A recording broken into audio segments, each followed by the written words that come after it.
বিশ্বনবী সাল্লাল্লাহু আলাইহি ওয়াসাল্লাম রজব মাস এর বরকত পাওয়ার জন্য মহান আল্লাহ তাআলার কাছে দোয়া করতেন। সুবহানাল্লাহ।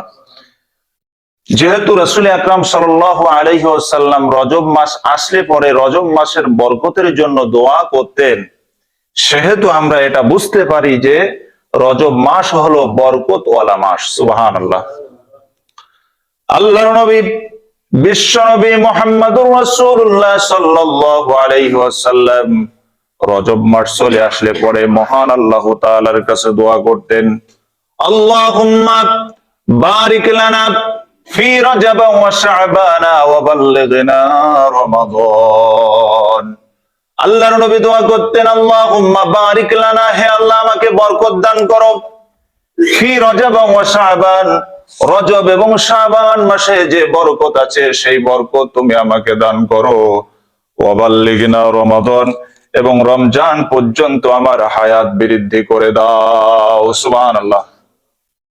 তাহলে রাসূল আকরাম সাল্লাল্লাহু আলাইহি ওয়াসাল্লাম তিনি এই দোয়া করতেন, আমাদেরকেও এই দোয়া করা দরকার, প্রয়োজন। এজন্য রজব মাসে বেশি বেশি করে এই দোয়াটা আমরা পাঠ করব। আমরা দোয়া করব, হে আল্লাহ, যেহেতু রমজান মাস আমাদের সামনে, রমজানের যে সম্মান আছে, রমজানের যে কল্যাণ আছে, রমজানের যে নিয়ামত আছে, এই নিয়ামত থেকে আমরা যেন বঞ্চিত না হয়ে যাই, এজন্য আমাদের রমজান পর্যন্ত হায়াত বৃদ্ধি করে দাও। আল্লাহুম্মা আমিন। এই দোয়া আমাদেরকে করতে হবে। এখন এখানে যে রজব মাসের বরকত আমরা চাই, রজব মাসের বরকত চাই মানে হচ্ছে আমরা আমাদের ঈমানের বরকত চাই, আমরা আমাদের আমলের বরকত চাই, আমরা আমাদের হায়াতের বরকত চাই। এই কয়েকটা বরকত আমরা মহান আল্লাহ তাআলার কাছে এই দোয়ার মাধ্যমে চাইতে পারি। যেমন আমরা চাই প্রত্যেকে যে আমাদের হায়াতটা একটু লম্বা হোক, আমরা দীর্ঘ হায়াত পাই, আমরা সুস্থ থাকি, ভালো থাকি, ঈমানের সাথে থাকি, এবং আমলে জিন্দেগি যেন আমরা তৈরি করতে পারি। তা আমরা তো সবসময় আল্লাহ তাআলার কাছে কামনা করি যে আল্লাহ আমি সুস্থ থাকি, আমি ভালো থাকি, আমার ঈমানের ভিতরে আমলের ভিতরে যেন বরকত থাকে। এই দোয়ার মাধ্যমে আমরা সেটি মহান আল্লাহ তাআলার কাছে করতে পারি। সম্মানিত ভাইরা, এই মাসের সব থেকে উল্লেখযোগ্য ঘটনা হলো, ঘটনা যেটা আমরা আমাদের কাছে পরিচিত, সেটা হলো এ মাসে বিশ্বনবী সাল্লাল্লাহু আলাইহি ওয়াসাল্লামের মিরাজ সংগঠিত হয়েছিল। সুবহানাল্লাহ। আমার ভাইরা, বিশ্বনবী সাল্লাল্লাহু আলাইহি ওয়াসাল্লামের জীবনীতে যতগুলো মুজিজা সংগঠিত হয়েছিল তার ভিতরে অন্যতম, তার ভিতরে প্রসিদ্ধতম মুজিজা ছিল লাইলাতুল মিরাজ। অর্থাৎ বিশ্বনবী সাল্লাল্লাহু আলাইহি ওয়াসাল্লাম রাতের একটা অংশে মসজিদুল হারাম থেকে তথা মক্কা থেকে মসজিদুল আকসা পর্যন্ত ভ্রমণ করেছেন। তারপরে সেখান থেকে প্রথম আসমান, দ্বিতীয় আসমান, তৃতীয় আসমান, চতুর্থ আসমান, পঞ্চম আসমান, সপ্তম আসমান, ষষ্ঠ আসমান, সপ্তম আসমান পর্যন্ত ভ্রমণ করার পরে এরপরে সপ্তম আসমান ভেদ করে আল্লাহর নবী সিদরাতুল মুনতাহায় চলে গেলেন। সেখান থেকে মহান আল্লাহ রাব্বুল আলামিনের আরশে চলে গেলেন। আরশে চলে যাওয়ার পরে আল্লাহর সাথে বিশ্ব নবীর যে কথোপকথন হলো, এই কথোপকথনের সময় হলো 27 বছর। কত বছর? 27 বছর যাবত কথা হলো। 27 বছর কথা হলো। কেন 27 বছর কথা হলো? এই ব্যাখ্যায় মুহাদ্দিসিন ইকরাম, ইসলামিক স্কলারগণ লিখতেছেন, 27 বছর ধরে আল্লাহ তাআলা বিশ্ব নবীকে ট্রেনিং দিয়েছেন, প্রশিক্ষণ দিয়েছেন যে হে নবী, খুব দ্রুতই আপনি রাষ্ট্রপ্রধান হয়ে যাবেন। যেহেতু আপনি রাষ্ট্রপ্রধান হবেন, যেহেতু আপনি রাষ্ট্রের মূল দায়িত্বে আপনি চলে যাবেন, এজন্য আপনার কিছু যোগ্যতার প্রয়োজন, আপনার কিছু যোগ্যতার প্রয়োজন, আপনার কিছু কোয়ালিটির প্রয়োজন। রাষ্ট্রপ্রধান হওয়ার জন্য তো কিছু যোগ্যতা লাগে না। যাকে তাকে রাষ্ট্রপ্রধান বানিয়ে দিলে সে দেশ চালাতে পারে? যাকে তাকে কি দেওয়া যায়? দেওয়া যায় না। আল্লাহ তাআলা তার রাসূলকে সেই যোগ্যতা সম্পন্ন করে মিরাজের রাত্রিতে 27 বছর যাবত ট্রেনিং দিয়ে, প্রশিক্ষণ দিয়ে এই পৃথিবীর বুকে পাঠিয়ে দিলেন। সাথে দিলেন 14 দফা কর্মসূচি, যেটা সূরাতুল বনী ইসরাঈলের 23 নম্বর আয়াত থেকে শুরু করে 27 নম্বর আয়াত পর্যন্ত আল্লাহ রাব্বুল আলামিন বিশদভাবে, বিস্তারিতভাবে বর্ণনা করে দিয়েছেন, বলে দিয়েছেন। চিৎকার দিয়ে বলেন সুবহানাল্লাহ। এইভাবে বিশ্বনবী সাল্লাল্লাহু আলাইহি ওয়াসাল্লামের মিরাজ সংগঠিত হয়েছিল। এ কথা কোথায় আছে? কুরআনুল কারীমের 17 নম্বর সূরা সূরাতুল বনী ইসরাঈলের শুরুতেই মহান আল্লাহ রাব্বুল আলামিন সে কথা বলে দিয়েছেন। সুবহানাল্লাহ।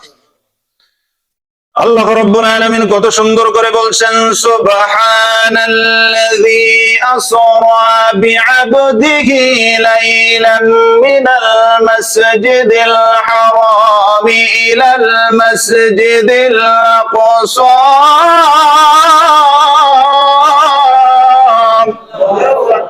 আল্লাহ তাআলা বলছেন সুবহানাল্লাযী, সমস্ত দুর্বলতা, অক্ষমতা থেকে মুক্ত সেই মহান সত্তা, যিনি আসরা বিআবদিহি লাইলাম মিনাল মাসজিদিল হারামি ইলাল মাসজিদিল আকসা, যিনি তার বান্দাকে অর্থাৎ মুহাম্মদ সাল্লাল্লাহু আলাইহি ওয়াসাল্লামকে মসজিদুল হারাম থেকে মসজিদুল আকসা পর্যন্ত ভ্রমণ করিয়েছিলেন। সুবহানাল্লাহ। এরপরে আল্লাহ তাআলা বলছেন, আল্লাযী বারাকনা হাওলাহু লিনুরিয়াহু মিন আয়াতিনা, শুধু তাই নয়, আল্লাহ রাব্বুল আলামিন বিশ্ব নবীকে মিরাজের রাত্রিতে অসংখ্য নিদর্শনাবলী তিনি দেখিয়েছিলেন। সুবহানাল্লাহ। প্রথম আসমান দেখিয়েছিলেন, দ্বিতীয় আসমান দেখিয়েছিলেন, তৃতীয় আসমান দেখিয়েছিলেন। এইভাবে 7টা আসমান বিশ্ব নবীকে দেখানো হয়েছিল। শুধু তাই নয়, আল্লাহর নবীকে আল্লাহ রাব্বুল আলামিন ঈমানদারদের জন্য জান্নাতের যে নিয়ামত, এই নিয়ামত গুলো দেখিয়েছিলেন। শুধু তাই নয়, কাফের, বেঈমানি, অস্বীকারী, অবিশ্বাসী, মুনাফিক যারা হবে, তাদের যে জাহান্নামের ভিতরে নিক্ষেপ করা হবে, সেই জাহান্নামের বিভিন্ন দৃশ্যগুলো আল্লাহ রাব্বুল আলামিন তার রাসূলকে মিরাজের রাত্রিতে দেখিয়েছিলেন। সুবহানাল্লাহ। সম্মানিত ভাইরা, তাহলে বিশ্বনবী সাল্লাল্লাহু আলাইহি ওয়াসাল্লাম মিরাজের রাত্রিতে আল্লাহ রাব্বুল আলামিন তাকে অসংখ্য নিদর্শন দেখিয়েছিলেন। এখন মিরাজটা কখন সংগঠিত হয়েছিল? একেবারে যে 27 তারিখ 27 রজব মিরাজ হয়েছে, এটাই কি আসল কথা? এটাই কি ফিক্সড? না, এটা কিন্তু ফিক্সড নয়। মিরাজ কত তারিখে হয়েছিল, এই ব্যাপারে ইসলামিক স্কলারদের ভিতরে, আলেমদের ভিতরে এবং হাদিসের ভিতরে, ইসলামের ইতিহাসের ভিতরে মতপার্থক্য আছে। যেমন কেউ কেউ বলেছে যে রাসূল আকরাম সাল্লাল্লাহু আলাইহি ওয়াসাল্লামের হিজরতের 6 মাস পূর্বে মিরাজ সংগঠিত হয়েছে। কেউ কেউ বলেছে 8 মাস আগে সংগঠিত হয়েছে। আবার কোন কোন ইসলামিক স্কলারগণ তারা বলেছেন রাসূলের মিরাজ সংগঠিত হয়েছে 11 মাস পূর্বে, হিজরতের 11 মাস পূর্বে।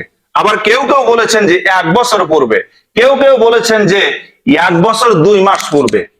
এইভাবে বিভিন্ন মতপার্থক্য আছে।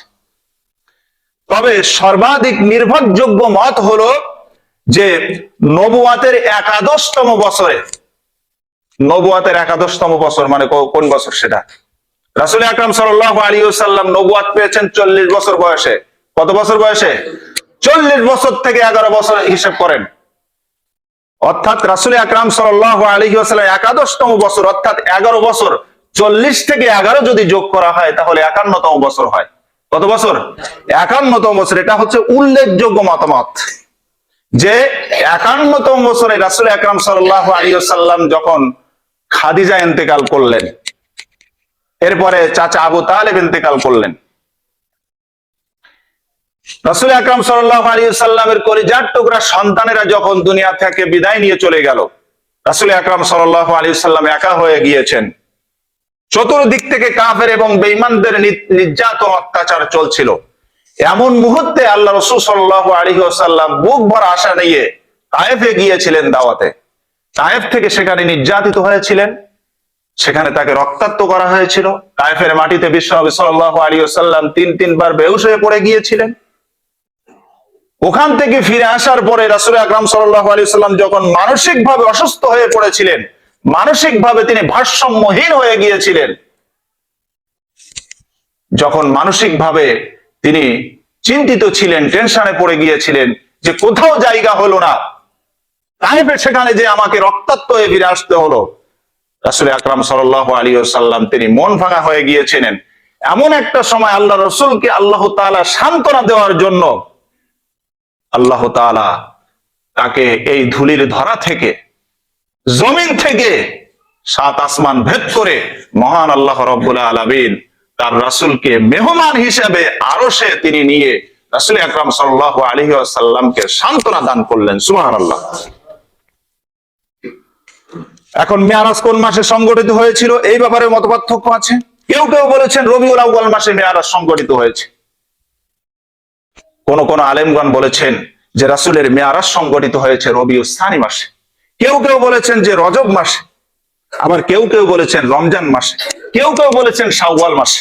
এইভাবে অনেকগুলো মাসের কথা এসেছে।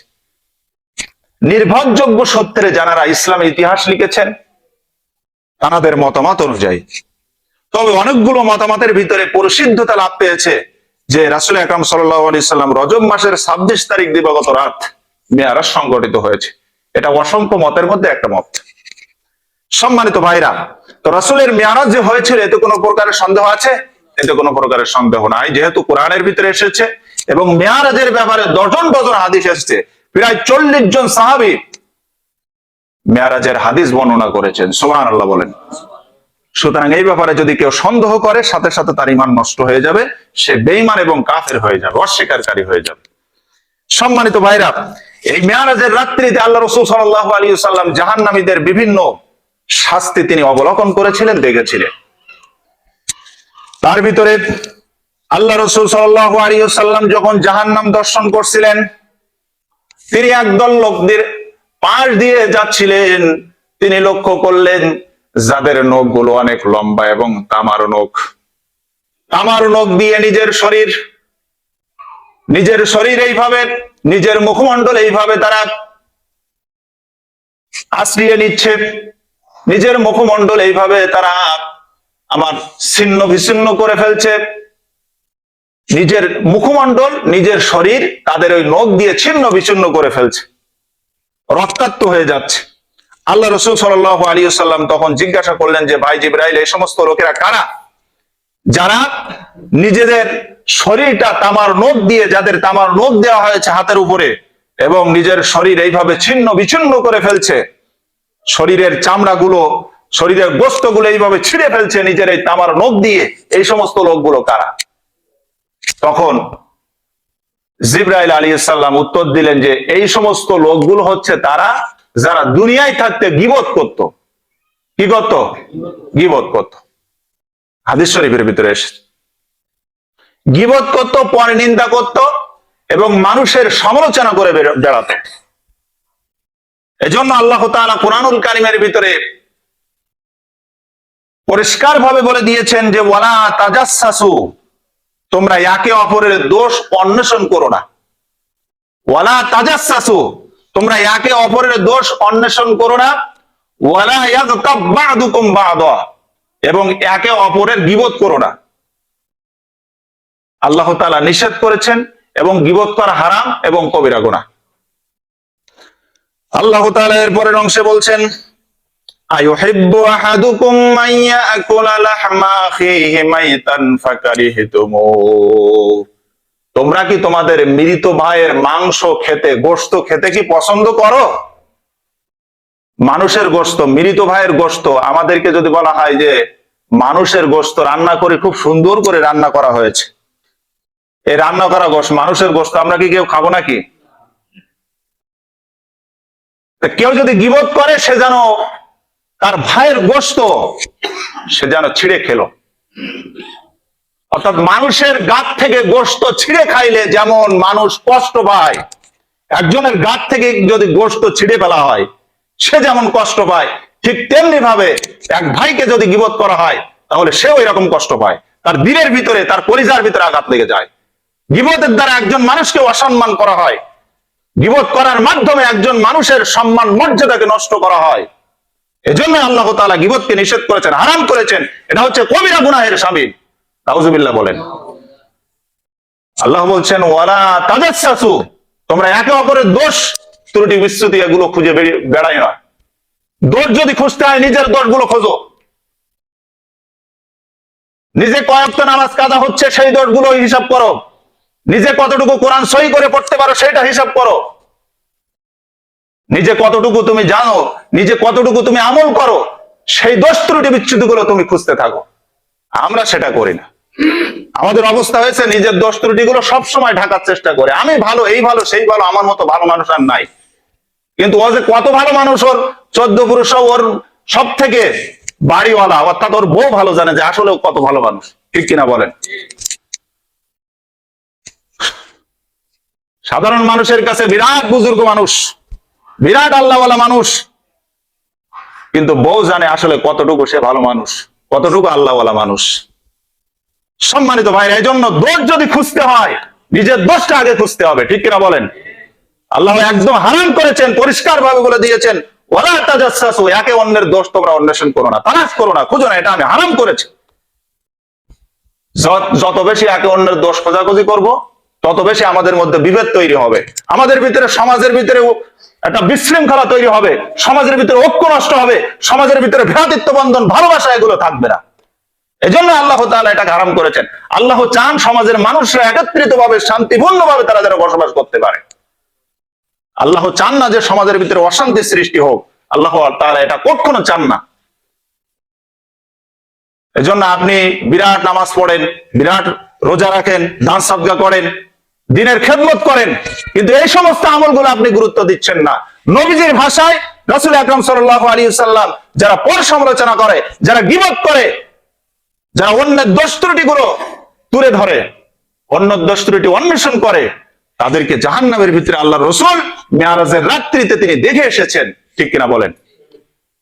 এজন্য এই ত্রুটি যদি আমাদের ভিতরে থাকে তাহলে এর থেকে আমাদের বেঁচে থাকতে হবে।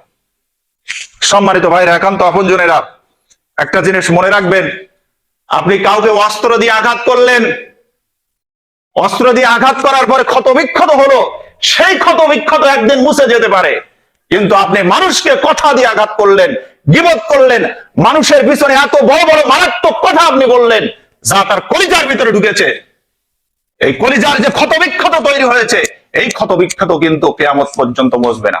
এইটা আপনি মাথায় রাখবেন। একজন মানুষকে সম্মান নষ্ট করবেন না আপনি। আমি যখন মসজিদে না থাকি অনেক কথা আমার বিরুদ্ধে আমি শুনতে পাই, এই কথাগুলো আমার কানে অনেক সময় আসে, কিন্তু আমি সরাসরি প্রোটেস্ট করি না। সব আমার অন্তরের ভিতরে আছে, সব আমার মনের ভিতরে আছে। কোন মুসল্লি আমার বিরুদ্ধে কি কি বড় কথা বলে, বড় বড় কথা বলে, আমার বিরুদ্ধে কি কি ষড়যন্ত্র করা হয়, এগুলো সব আমার কাছে আছে। আমি পরিষ্কার করে বলছি, আমার কিন্তু চাকরির কোনো ভয় নাই। আপনি চাকরির কার ভয় দেখাচ্ছেন? আমি এখানে আছি, আজ আছি এই জোহরের নামাজে, এই জুমার নামাজে আছি, আসরে এখানে থাকবো, এটা এই বিশ্বাসটুকু কিন্তু আমি করি না। কথা বলছেন? সুতরাং চাকরির ভয় আপনি আমাকে দেখাবেন না। আপনার যদি সমস্যা হয়, আমার দায়িত্ব পালনের প্রতি যদি আপনার সমস্যা মনে করেন, কমিটিকে অবহিত করবেন। দয়া করে পিছনে সমালোচনা করবেন না, বড় বড় কথা বলবেন না, পরনিন্দা করবেন না, গীবত করবেন না। যদি কিছু বলার থাকে কমিটির সাথে বলুন, কমিটি আমাকে জানিয়ে দিক, আমি বলবো যে আমি এইভাবে দায়িত্ব পালন করতে আমি সক্ষম, যদি না পারি আলহামদুলিল্লাহ আমি চলে যাব, সমস্যা কি? কিন্তু দয়া করে গীবত করে একটা মানুষকে আপনি আঘাত করবেন না, কলিজা আঘাত করবেন না, হৃদয়কে ক্ষতবিক্ষত করে দিবেন না। এই বিষয়টা মাথায় রাখবেন। শুধু আমার ক্ষেত্রে নয়, শুধুমাত্র আমার ক্ষেত্রে নয়, আপনি যে কোনো কাউকে এইভাবে গীবত করে তাকে কষ্ট দিয়ে তার হৃদয়টা ক্ষতবিক্ষত করবেন না। আল্লাহ তাআলা এই জিনিসটা হারাম করে দিয়েছেন। সম্মানিত ভাইরা, একান্ত আপনজনের আমার, তাহলে যারা গীবত করবে তাদের শাস্তি আল্লাহ রাসূল সাল্লাল্লাহু আলাইহি ওয়াসাল্লাম তিনি দেখেছেন। এরপরে নবীজি আরো শাস্তি দেখেছেন যে একদল মানুষ যারা রক্তের দরিয়ায় হাবুডুবু খাচ্ছে। কি করতেছে? রক্তের দরিয়ায় হাবুডুবু খাচ্ছে, কিন্তু তারা কিনারায় পৌঁছাতে পারছে না, তারা কিনারায় পৌঁছাতে পারছে না, রক্তের দরিয়ায় হাবুডুবু খাচ্ছে। একটুখানি মাথা খাটান, চিন্তা করেন, একটা মানুষকে যদি দরিয়ার ভিতরে ছেড়ে দেওয়া হয়, লোকটি যদি সাঁতার না জানে, তাহলে হাবুডুবু খাইতে খাইতে, পানি খাইতে খাইতে এক সময় কিন্তু লোকটা মারা যায়, ঠিক কিনা বলেন? আর জাহান্নামের ভিতরে এমন দরিয়া আছে যে দরিয়াগুলো হচ্ছে রক্তের দরিয়া, পানির দরিয়া নয়। সেই রক্তের দরিয়ার ভিতরে হাবুডুবু খাইতে খাইতে লোকটি কিনারায় আসার জন্য চেষ্টা করতেছে, কিন্তু পারছে না। রাসূল আকরাম সাল্লাল্লাহু আলাইহি ওয়াসাল্লাম তখন জিবরাইলকে জিজ্ঞাসা করলেন যে, ভাই জিবরাইল, এ সমস্ত লোকগুলো কারা? তখন জিবরাইল উত্তর দিল যে, এ সমস্ত মানুষগুলো হচ্ছে তারা যারা দুনিয়ায় থাকতে সুদ খাইতো। কি খাইতো? সুদ খাইতো। অর্থাৎ রক্ত পানি করা টাকা পয়সা উপার্জন করত গরিবেরা, আর অবৈধভাবে তাদের কাছ থেকে সেগুলো তারা গ্রহণ করত। এজন্যই এই শাস্তি তাদেরকে প্রদান করা হচ্ছে। আজকে সুদমুক্ত সমাজ চাই, সুদমুক্ত রাষ্ট্র চান আপনি? যদি সুদমুক্ত এবং ঘুষমুক্ত সুদমুক্ত সমাজ এবং রাষ্ট্র যদি চান, তাহলে আল্লাহর আইন এবং সৎ লোকের শাসন ছাড়া অন্য কোনো বিকল্প, অন্য কোনো পদ্ধতি নাই। কথা বলেন ঠিক কিনা? এজন্য আল্লাহ রাসূলকে আল্লাহ তাআলা 14 দফা কর্মসূচি দিয়েছিলেন যে, হে নবী, দুর্নীতি থাকবে না, সমাজের ভিতরে চাঁদাবাজি থাকবে না, সমাজের ভিতরে সন্ত্রাসী থাকবে না, সমাজ থেকে যাবতীয় অন্যায় অপকর্ম এগুলো সব দূরীভূত হয়ে যাবে এবং সমাজটা সোনার সমাজে পরিণত হয়ে যাবে। সুবহানাল্লাহ। সেই 14 দফা কর্মসূচির কথা সূরা বনী ইসরাঈলের ভিতরে এসেছে। সম্মানিত ভাইরা, একান্ত আপনজনেরা, তাহলে আমি শেষ করে দিচ্ছি। তাহলে রাসূল আকরাম সাল্লাল্লাহু আলাইহি ওয়াসাল্লাম তিনি মিরাজ থেকে এই দৃশ্যগুলো দেখেছেন, জাহান্নামীদের দৃশ্য দেখেছেন, সুদখোরদের শাস্তি দেখেছেন, গীবতকারীদের শাস্তি দেখেছেন, এরপরে যারা বেনামাজি তাদের শাস্তি আল্লাহ রাসূল দেখেছেন, যারা ব্যভিচার করে নিজের সতীসাধ্যী স্ত্রী থাকার পরেও, বাড়িতে স্ত্রী থাকার পরেও যারা পরনারীর সাথে সম্পর্ক করে তাদের শাস্তি আল্লাহ রাসূল দেখেছেন। এইভাবে বিভিন্ন আযাব তিনি লক্ষ্য করেছেন। আসুন সেই শাস্তি থেকে বাঁচার জন্য আমরা মেরাজের শিক্ষা গ্রহণ করি। আমরা গীবত থেকে বেঁচে থাকবো, আমরা পরনিন্দা থেকে বেঁচে থাকবো, এবং আমরা সুদী কাজ কারবার থেকে বেঁচে থাকবো, এবং সুদমুক্ত সমাজ বিনির্মাণের জন্য, আল্লাহর আইন সমাজে প্রতিষ্ঠিত করার জন্য, রাষ্ট্রে প্রতিষ্ঠিত করার জন্য আমরা ঐক্যবদ্ধভাবে কাজ করব। মহান আল্লাহ তাআলা আজকের আলোচনা থেকে আমাদের সকলকে শিক্ষা গ্রহণের তৌফিক দান করেন। সকলে পড়ে নিচ্ছে আল্লাহুম্মা আমিন।